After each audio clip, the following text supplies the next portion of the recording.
Hello, hello, hello. Welcome to another episode of Confidence Culture Conversations. Kirubai, Hello. how are you doing?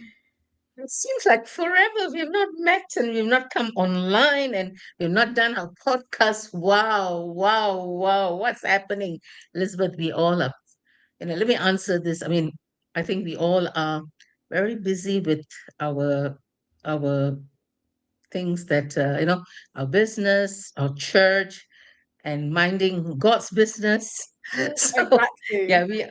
yeah, we are busy, and so I think this is an appropriate time to say that we will only be doing this every fortnight, right, Elizabeth? Right, but you're going to be away for about a month. So, Yes. So we will resume again once I get back. For those, and I promise you that I will start posting all the old videos. I have been very, very lazy, I believe. No, I just omitted doing that, and I promise you I will try and be more diligent about posting the older videos that people can follow. absolutely, that's fine. That's fine. Whenever you're able to, I think one of the things that helps is so, like right now, as we start, I'll go onto my WhatsApp and I'll share the link on YouTube so people can go on there as well. So anyone going into my WhatsApp status will be able to see the link. Um, so yeah, I think um, I got a message from somebody who I think it was last week. Did we have a video out last week? Yes, we did. No, no, no, not No? last week. Was it the No, week before? So the week that's before, right. um, somebody watched the episode, but she watched it last week, funny enough. So she Oh, watched okay. it last week at the time we usually show up because that's when she called me. And Uh-huh. this is the lady who does the radio show, which I appeared on Friday. Ah, So she lovely. was listening to Confidence Culture Conversations, and she thought, Oh, wait, we need to have this conversation on the radio. And mhm. so she invited me onto her radio show, and we had a conversation. And so if you're listening and you're wondering where is this conversation, go onto my Facebook page and you will see the link to go and listen to that radio interview. But I just in that interview I just shared my journey to coaching. Oh, lovely. Awesome. So, Kirubai, what have you been up to? Because you've been busy. Big busy, busy trying to trying to get a curriculum going. It's so difficult because the parts of my work is it's so different and ad hoc. So I'm trying to put a curriculum going, and I really need God's wisdom. And besides that, having lots of private coaching, voluntary coaching, I must say, and that has taken quite a bit of my time. But you know Mm, what? This is about adding value to people. that's it. Yeah, we are adding value, individuals and many other couples, and also leadership in leadership as we lead ourselves. People are watching. People are Mm, watching. So I just want to be obedient. When God pulls, He pulls. he does. He does. Yeah. So I had five people call me on a Saturday morning where I just said, I'll relax and I'll just do my laundry. And there we go again. You're on demand, Kirubai. Cheers to that. Just to that. But you know what? God is good because there's a very broken world out there. Mm. And I That's the believe reality. you are also making a lot of impact because a lot of people, we can do something, and Mm, yet they want to look at the monetary value. mm, But when God gives a pose, and sometimes these people they really can't afford coaching. mm, So it's either a decision you make, either you you just leave them and say, I only work with people who pay me, or I don't want to work with you. That's it. Yeah, but we have to be. Hi, Gladness. Thanks for joining us this evening. So we also need to tread carefully and just feel the parts, as you say, feel the the environment, feel the place they are coming from, because they could Mm, be hoodwinking us, Elizabeth. mm, They can afford something, but yet they don't want to pay. But you know what? Money is beside the point. We are here to empower people. absolutely. Then- Yeah, Hi, Golden. Thanks for joining all the way from Uganda. Thank lovely. you so much. Gladness, keep up the amazing work that you are doing in Maidstone and impacting the lives of so many women. It's great to see what you're doing, and it's even great to be a part of it. It's amazing. God bless you on that. So, Kirubai, we are talking about adding value today, right? And what you've just, the intro you have given is all around adding value. So I've titled this episode as The Power of Valuing People. What difference does it make to you when you value others?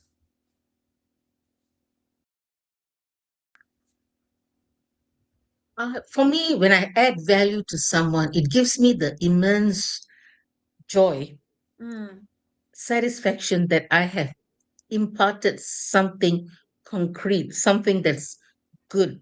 Because, as John Maxwell says, leadership is influence. that's it. Yeah. Yeah, so we in a way we are leading an individual and paving the path to do the right thing. Mm, The scripture says, if there is something within your means to bless someone, do it. I can't hold back, Deborah. Sorry, Elizabeth. I don't know why this name Deborah keeps coming. I just spoke to someone called Deborah. So yeah, so you can't hold back when you mm, know you are in a position to bless. mm. I love that because, there's, it's not a scripture, but there is a saying out there, you are blessed to be a blessing. That's right. And God has blessed us with so much. And I think when we show up to add value, we are showing up to be a blessing. We are showing up to make a difference. I remember a few years ago watching a video which is on YouTube somewhere, but it's a video by John Maxwell, and he talks about valuing people. It's something that he is very big on. I think his life revolves around valuing others. Now, if we are going to thrive in leadership, whether it's even just leading ourselves, whether it's leading a nation, whether it's leading a community, we have to learn to value others. And as I speak about this, I am getting a bit passionate because valuing a nation, Oh, valuing the people Elizabeth, in the I nation. know where you're going. But you know what? Take the opportunity and do it. Honestly, thank you, Tunji. Thanks for joining us today. So let me do a little rant here, if I may, please, Kirubai, because we're talking about valuing people. Now, I am originally from Uganda. If you don't know where Uganda is, it's somewhere in East Africa. We're next to Kenya, we're next to Tanzania. That's where we are. Um, we had elections on 15th of January. And I will not call them elections. I cannot call them elections because it was rigged. It was a rigged system. Mhm. It was a setup. It was a setup for the government that's currently in power, which has been in power since 1986. I was born in 1985. Oh, Museveni, our president, has been in power for 40 years. And apparently, Uganda is classed as a democratic country. no way. Now, when these elections were happening, 2 days before elections, the internet was cut off. Why would you cut off the internet? Why would you block channels of communication? So that the outside world would not see what's going on? And we have a lot of people who've come out and spoken, congratulations on a free and democratic election process. It wasn't. There was cheating, there was rigging. They had some machines that were supposed to do a biometric thing, and that's how you were supposed to sign in to vote. Well, guess what? The biometric machines were not working on the day of elections. Oh, very convenient. How convenient. How convenient. And something that really stood out to me in the area where Museveni was voting, right? um Apparently they had about 5,769 or something like that, around that number. Don't quote me on the exact figures. They had about 5,700 voters who were registered in that area, but apparently the number of votes they got was about 5,800. How does that work? And he got 100% votes. How does that work? So it was engineered to look like we had a free and fair election, but actually we didn't.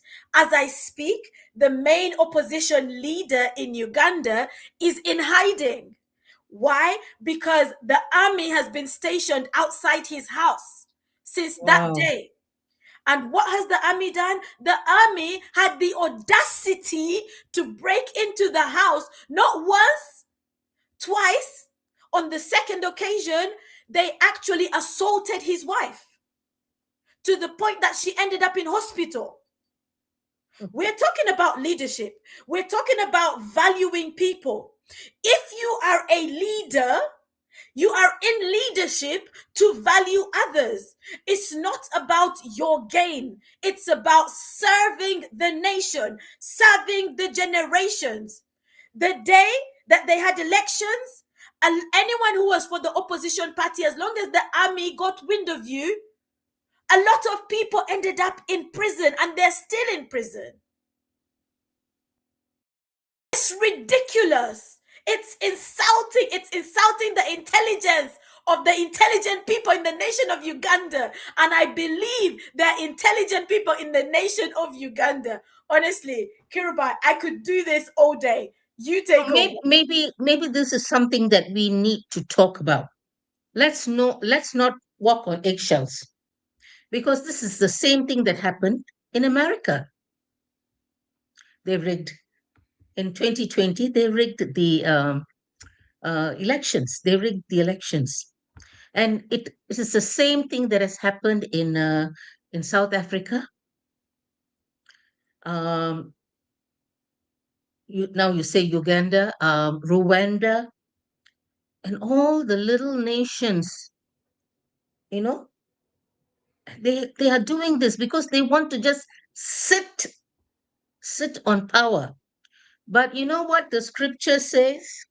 There is a scripture that says God is sitting on the throne and he is Mm, looking and looking, and there will be a day that he will strike. He will strike. You know, Africa is very susceptible to it.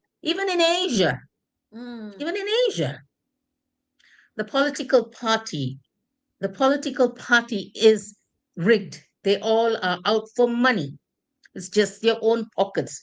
And who suffers? The poor, the mediocre society, the people who have little salary, and they live hand to mouth. mm.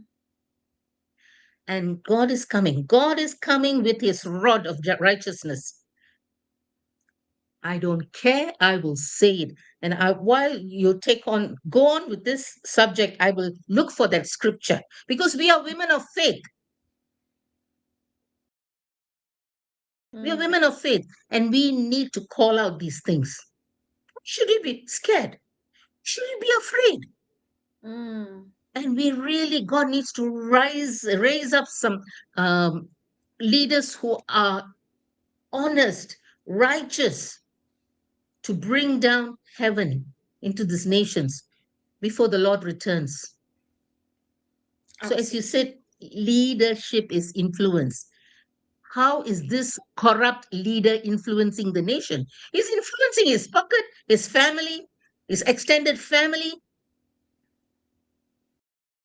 He So, just takes the finger of God to. so God is merciful. in Uganda, the head of the army is the president's son. S- It's ridiculous.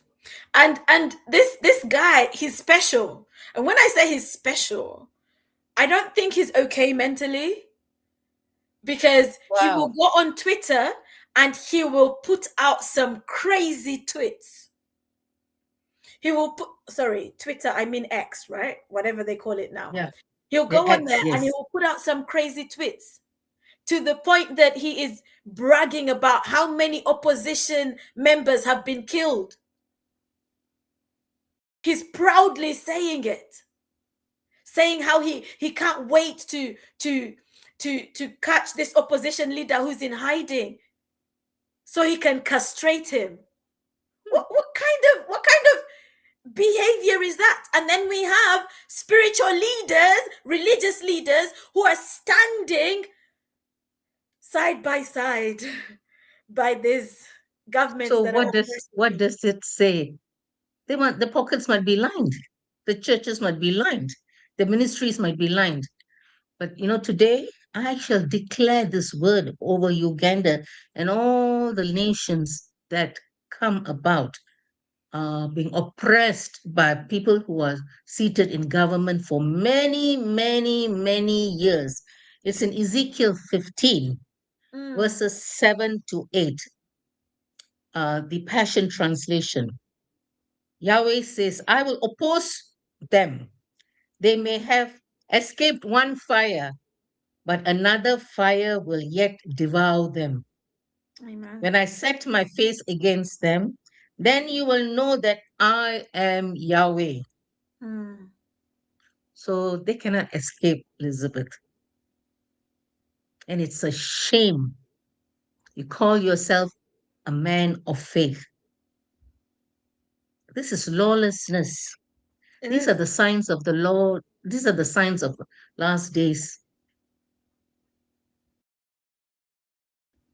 So whoever is listening from Uganda, wake up and smell the coffee. Absolutely, absolutely. Absolutely. Now, let's move on from that rant.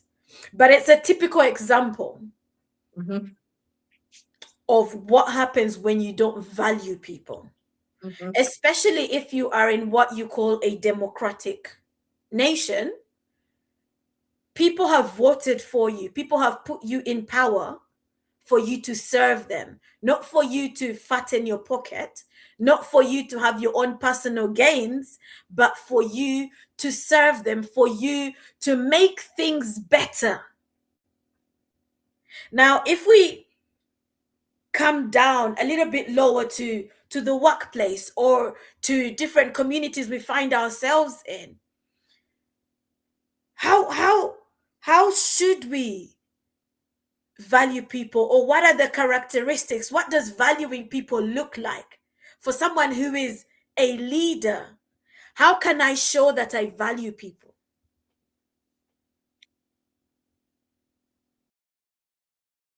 As a leader, as someone who is has positive influence, one of the biggest things is we need to see how, as a leader, he's a team player, Mm, a team player who supports the people are in his team, and to be there for everything and anything to do with support. mm, And when something that is wrong is, you need to call out and help your team leave those things that are not right, to bring a place of accountability and correction for the mm, betterment of the organization. Because there is another side to leaders mm, who do not call out when there is fraud, or there is things that are not right in the organization, but as a leader, we need to call out these things with gentleness and meekness, but also being firm Yeah. Mm. because you are accountable to your management. Mm. Mm, And you've hit on something there about accountability. And if we are going to exercise great leadership, then we have to be leaders who can be held accountable. No leader is above being held accountable. And whether it's that we need to be held accountable by the people that we are leading, or by the overarching systems that we are part of, communities we are part of, but we have to submit to some sort of accountability. And this even goes in churches. And we are seeing a lot coming out in churches about different things that have been going on. And it's time for people to be held accountable. It's time for people to be held accountable. And if you're a leader, you have to be willing to submit to an accountability process, an accountability structure. Because the reality is, we're all human beings. We all fail at some point in time. We all do. But being in leadership is a place of vulnerability as well. And sadly, when you are in leadership, your failures are almost magnified. And as I say this, I'm reminded of something that's been trending on social media, where a pastor who's originally from Nigeria, but I think he's based in America now. I think he's living in America now. It was his birthday, I think it was last week, and he got a tattoo, and he posted about it. And oh my word, the reaction on social media. You're a pastor, you got a tattoo. It's a thing of the devil. What are you thinking? What are you doing? And I'm just like, wow. And some people are saying, yes, the Bible doesn't necessarily say that a tattoo is sin, but you're in a place of leadership and people are watching you. So what example are you setting? And I think that's the thing about being in leadership, is that people are watching you. that's But right. I don't think it's just a leadership thing. I think in general, people are watching us. Yeah. Your neighbors are watching you. Your children are watching you. Your spouse is watching you. That's it. Family watching you. Oh my. So, as women in leadership, Mm, they get the brunt of things, Elizabeth. This is what I'm hearing now. The mm, common grievance is that women don't get the best of leadership in organizations. mm, So they are in a very precarious position. And I think with something like that, they can go a little bitter and mm, they can get a little unhappy. But so how to overcome this? Because I know in general men are paid more than women in leadership positions in mm, corporations, which is totally blatantly unfair. mm. So how are we going to overcome this? No, we might, as women of faith, we might say, God understands, and we might just leave that fight and go. But if you are somebody who wants to make a point, and then Mm. it becomes ugly in leadership. So what are your thoughts, Elizabeth, on this? The disparities, right? It's a funny one, because I think lately I've been noticing that I think some people are coming round to the idea that women make good leaders. Mm, And I've seen it, a couple of organizations where women are the CEOs, women are in leadership positions. And I think one of the things that we need to be conscious of is that regardless of whether someone is male or female, what do they bring to the table? Mhm. Do they qualify to be in that leadership place? And if so, we need to value them, especially if they're doing a great job. We need to value them. Now, when you mentioned about women in leadership getting paid, less, and the thing is, it's not just, I guess, in leadership, it's in general, even in sports, right? And I'm reminded yet again of a situation in Uganda. God forgive me, but I'm going there again. And today we just had news that the lady who has been in charge of the Uganda Airlines is stepping down from her job. Now, she's a young lady. On paper, she doesn't qualify for the job. And So so a lot your of, president might have put his crony there. you think, Kirubai, because the reality is, when it came to her to the interview process, about 40 or so people applied. She didn't apply, but she got the job.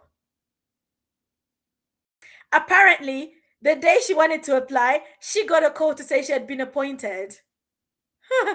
How does this work? That's right. It's not a fair process, right? Yeah.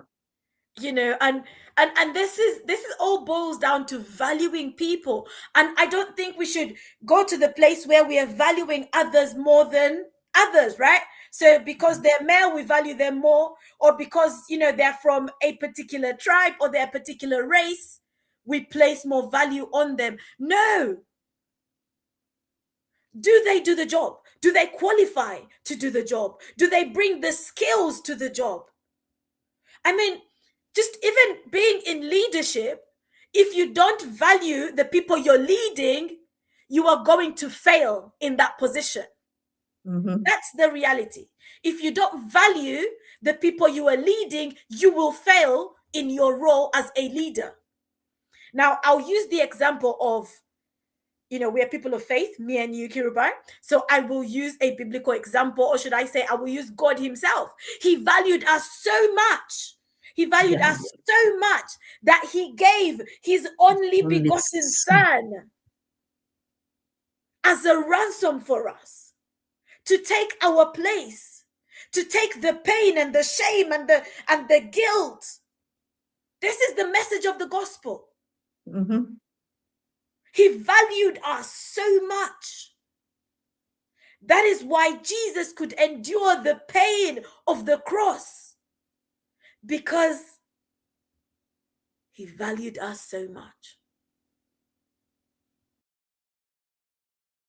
We have a mandate, I'll put it that way, to value others, because we are called to love. If I don't value you, I won't love you. I can't pretend. I have to be able to value you, because when I value you, I can express that in the way that I show love towards you. That's what valuing is. Valuing is treating others the way you would want to be treated.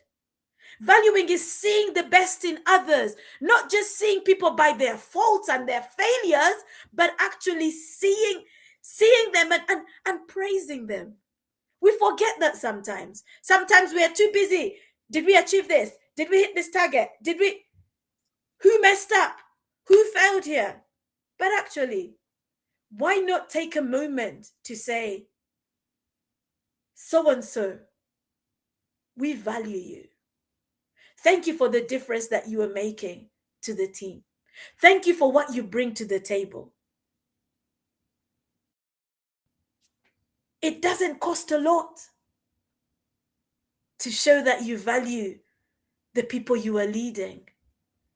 Pamela, thank you so much for joining us. It's good to have you on here. Please let us know where you're watching from. I get the feeling you are watching from Malaysia. I don't No, know. no. No, She's in UK. Nottingham. She's in Nottingham, but I'm Nottingham. Malaysian. Oh Yeah. wow. Okay. Well, thank you so much for joining us, Pamela. If there's anything that we are touching on in this conversation that really stands out for you, please just let us know, like put it in the comments. Or if there's a thought that you have about valuing people, then let us know. You know, You know, simple, sorry, go on. a simple eatery like KFC and McDonald's, they have the best um, employee of the month being, they place the picture and they value them. You Mm, know, they do simple things like that.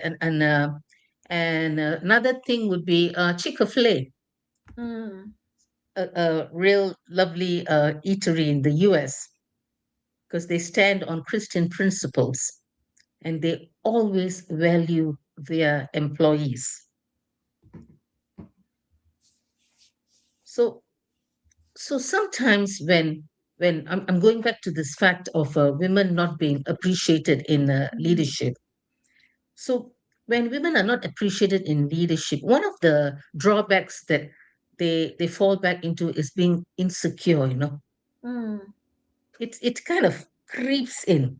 It kind of creeps in, and because they feel they're not appreciated, insecurity comes, mm, lack of confidence comes.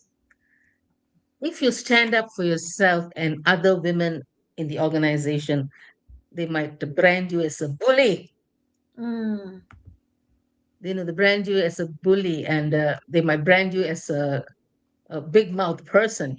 So I think over and above all these things, we have to stand for our rights. mm,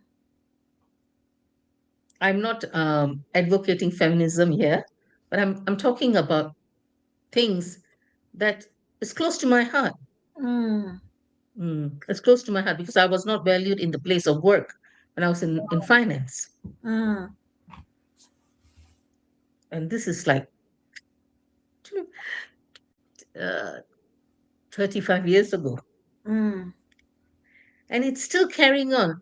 When is this vicious cycle going to be completely taken off the board? So it's very painful. I can tell you that it's very, very painful. mm.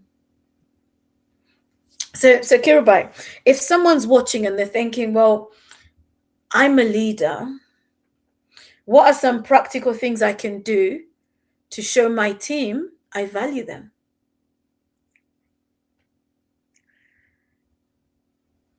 Okay, I could just, I can say the things that I did when I was in I had a team of 12 people. Mm, And we kind of month and we would always have a meal together, talk, and just talk about general things, being there. And if they had some home issues, they had some family problems, being there for them. mm, Say, I'm mm, here supporting you, and I'm here supporting you. And when the workload gets heavy, because I was in a retail bank, and workload can be very, very, very high. So, instead of sitting at your desk, going in and helping them ease the traffic with clients, with your customers. So mm, they see what I do, and the person who I trained carried on that tradition, because what you mm. see, you do. Yeah. So just being there, and sometimes because I used to be in charge of tellers, 12 tellers. So sometimes when they lose money, our money is not covered in Malaysia. Here you are covered Mm, by insurance, in the sense if you lose something, you put it back. mm, So we can do a little bit of a collection and say, you know what, here there's some money for you to cover your loss. And sometimes we can drill down, check, and find out who we have overpaid to.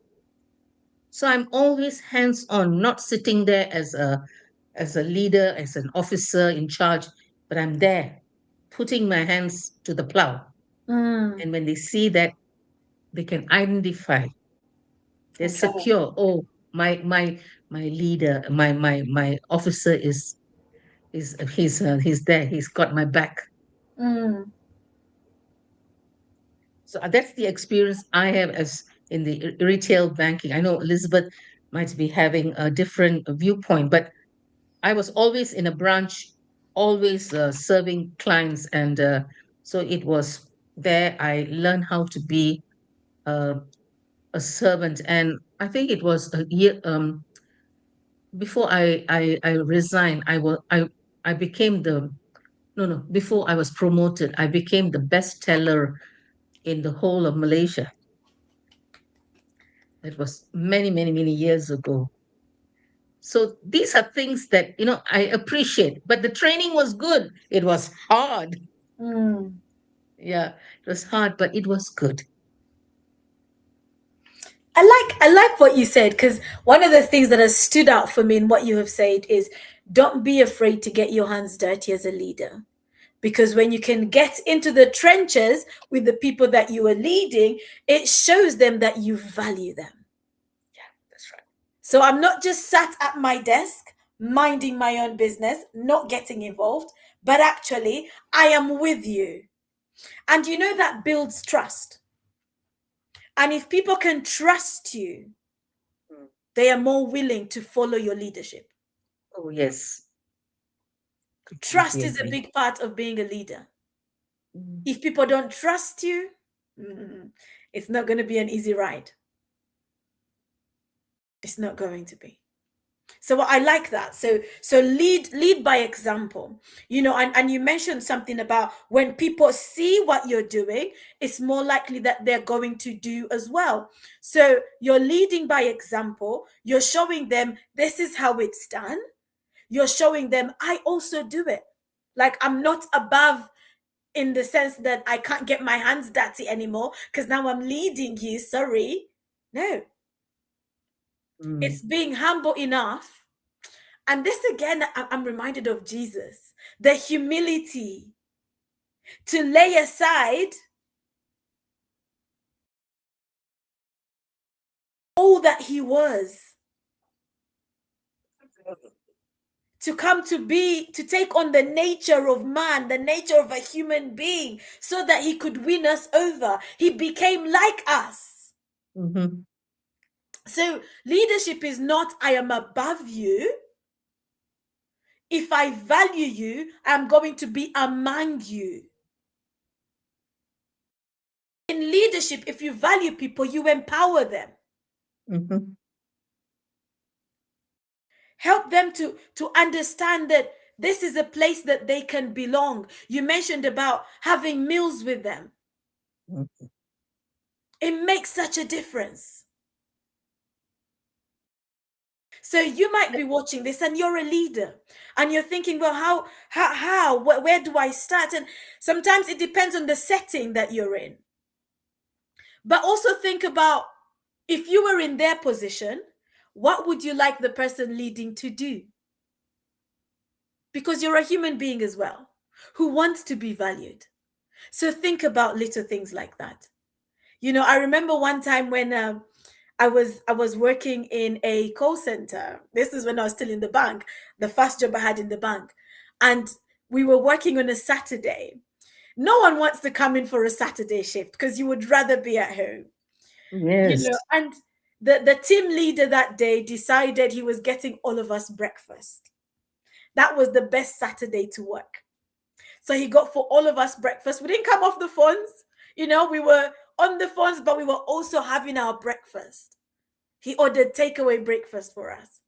And that just made Nice. a difference. It showed that he valued us Mm-hmm. because he understands. No one wanted to be in on a Saturday, but you're here. So let me show you that I value you. And that can make a difference. When you invest in the people that you are leading, because one of the things about leadership is that as a leader, you're raising leaders. That is one of your mandates. You're raising leaders. You're basically working yourself out of a job. You're raising leaders. So how do you raise leaders? Be an example, empower them, give them the tools to grow, give them the tools that they need to enlarge their capacity. Show them how. If there's opportunities within the organization, show them, be open to that. Don't be in a leadership position and only think, what's in it for me? That's not the attitude to have. How can you add value? Every day, that should be on your mind. How can I add value to the people I'm leading? Just even the simple thing of making them a cup of tea, that can make a difference. Appreciating them can make a difference. You don't have to wait for a special occasion when it's their birthday, when it's a big celebration. No, just every so often. Maybe you can even write them a letter or a little card at the end of every week on a Friday. I think I had Craig Groeschel talking about this on his leadership podcast. You can write a little appreciation note every Friday. Give it to the people that you're leading. The reality is you don't know what people are dealing with outside of the space that they're in with you. You don't know what's going on at home. You don't know what they have encountered. And if they come into the space and they feel like they can't express themselves in the space, whether it's at work, whether it's in church, in community, wherever it is that you are leading, create safe spaces where people can be vulnerable and not feel like someone is going to abuse their vulnerability. A space that is warm. Be a leader who is approachable. Don't be a leader whom people see coming and like, oh, no, be a leader that people can have conversations with, that people can laugh with. Be a leader who is friendly. It's just reminded of this, um, sometimes, our team, they can also pick up our mistakes. We are humans, but don't be in denial and be a dictator, to be a dictator and say, oh no, you just push it aside. But be humble enough. Humility is very important to be able to say, yes, I've made a mistake. Thank you for pointing it out.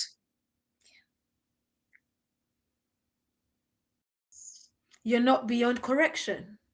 Yeah, we all are fallible people. Mm. Yeah, leadership is a very amazing. I wish when I was working in finance in Malaysia, I wish I had this exposure. Mm. I would have been a better leader. But you know what? It's never too late to learn. That's it. That's it. It's never too late to be a better leader. Mm. So yeah, it's amazing. It's And leadership also, I think one of the things is it identifies your weakness and your strength. Mm. So let me elaborate and let me expand this a bit. I think as a leader, when you have a little setback about a certain area of leadership, you must be humble enough to go and ask your team people, your team, please help me or teach me. Mm. Of course, I'm doing a comparison to retail banking because it's always an update and always new what should I say, regulations that come. So it's nothing wrong in asking different your team how Mm. to work around it. What would their suggestions be, and how you can improve the system. Mm. So one of the things that, because there's a lot of regulation with the um like what should I say, this main bank, the mother bank, what do you call it, I forget, uh Which one? that Bank of England? regulates, huh? Which one? Here in the UK? Yeah, what do they call it, the The Bank Financial of Conduct England. Authority? yeah, the Bank of England, Bank of England, Mhm. their regulatory body. In that equivalent, we have in Malaysia called Bank Negara. So they send out circulars all the time. So sometimes in a week, you can have 10 circulars. And we need Mm. to be current. So one of the things I do is to make my staff important. I have 12 people under me. I give 10 of my staff each a circular. You read and you condense it and you share with the team. That's good. Empowering. You're empowering them. Yeah, that's right. So, and then I learn there's some things that are P and C you can't share, but most of the things they also need to know because it's regulatory, you have to follow. Mm. So that's one of the things that I used to do. No, that's good. That's good because you're helping them to grow their knowledge, Yeah. and you're empowering them by just even asking them to share their learnings.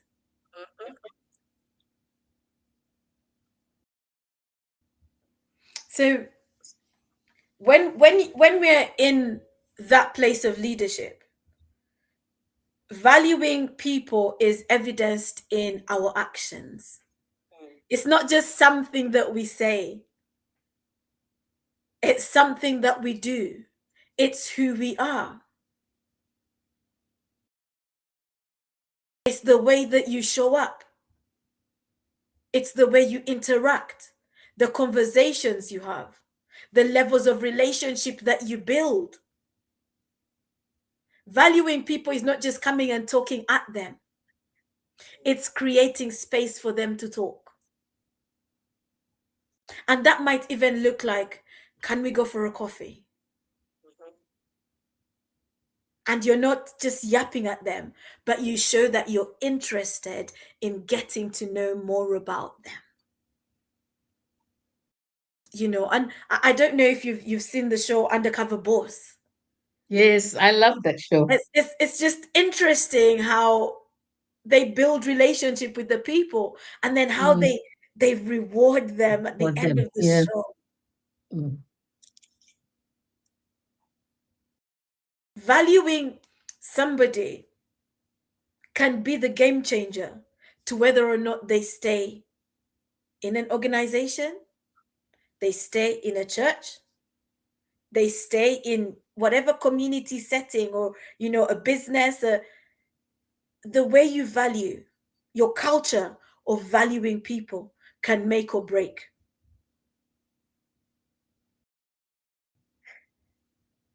Let's take the scenario in a church. Mm. Elizabeth, there's a lot of church hurts, right? Yes, there is. Yeah. So basically, the leadership, the trustees, the committee probably didn't value this person or persons. It's a shame. So, a couple of weeks ago, I heard this prophecy. Mm. So this person, who's my client, she had a very powerful prophecy. She went for a women's conference, Mm. and she had a very powerful prophecy, and she took the prophecy and shared with her pastor's wife. And this person who gave the prophecy is a very creditable prophet. Mm. She shows the wife of the pastor, and the pastor's wife dismisses it and says, "Oh, this is falsehood." So that lady, she's so broken, and Mm. she reaches out to me.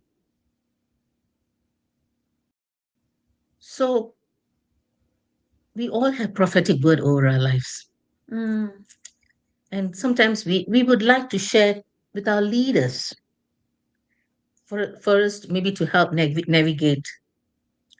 And the lady came broken, and now she has left the church with her family Wow. because it was spiritual witchcraft. Mm.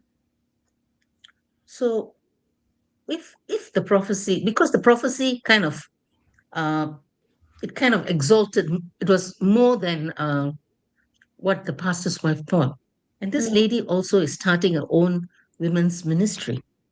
So, this was control. She wanted this women's ministry to be under the church. But the lady mm, said, it's not, it's something God has asked me to do. mm, So, you see, you trap people with your mindset and trap people with this negativity, and you mm, lose people. So, I had to take some time to work on this um, um, what should I say, the negative feelings that she was going through. mm.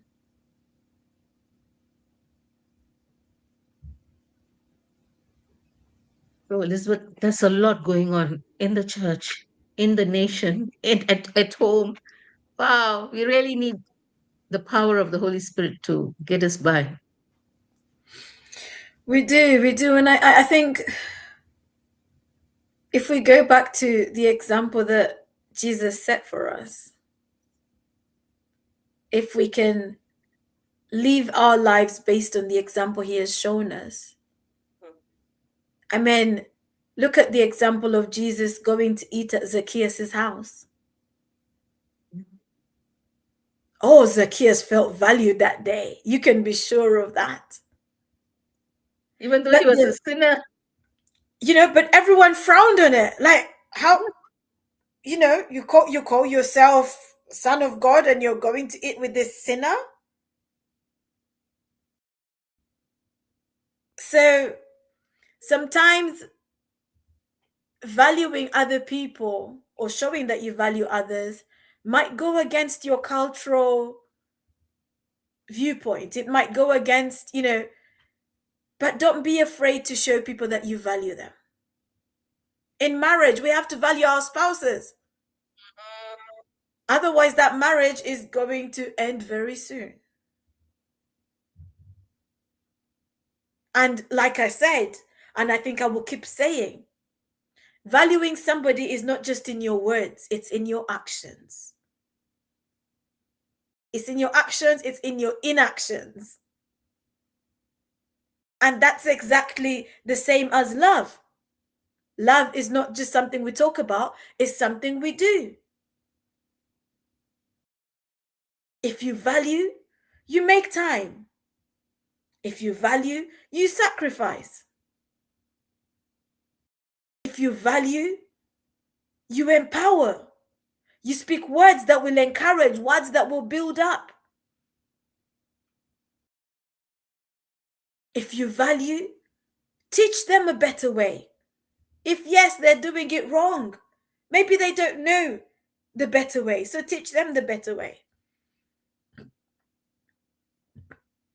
If you value your community,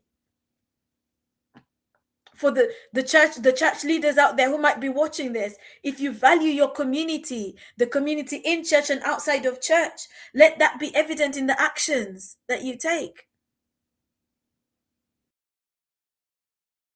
Valuing is not just something we talk about, it's something that we do. And we should all be, it should be one of the things that's on top of our list is valuing people. Because purpose is not something we can accomplish in isolation. We need people.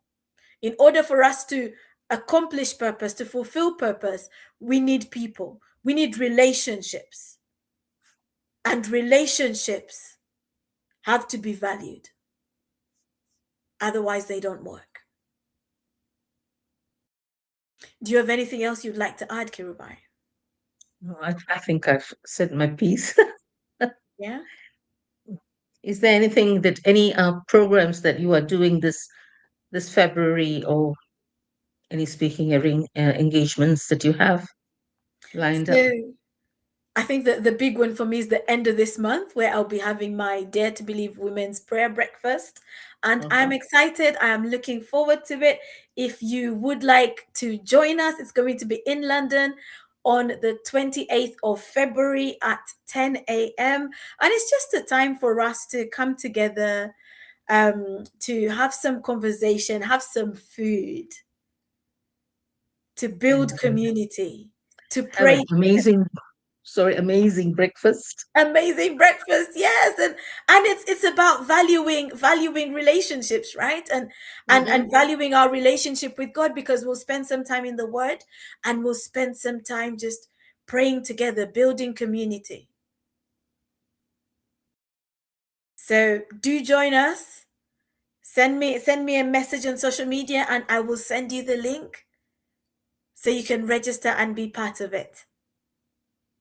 But it's going to be great. I'm excited about it, and I really love this topic that we've covered today, because it has so many it has so many angles. That's Even awesome. people who might be teachers, you have to value your students, because when you value them, you pour the best into them. You don't just give them, you know, the scraps. You give them the best. But remembering that we should do unto others what we would have them do unto us. That's valuing others. That's valuing people. If you have, don't withhold. You're blessed to be a blessing. I think those are my last words, Kirubai. So we can call it a night. We will be back in a few weeks.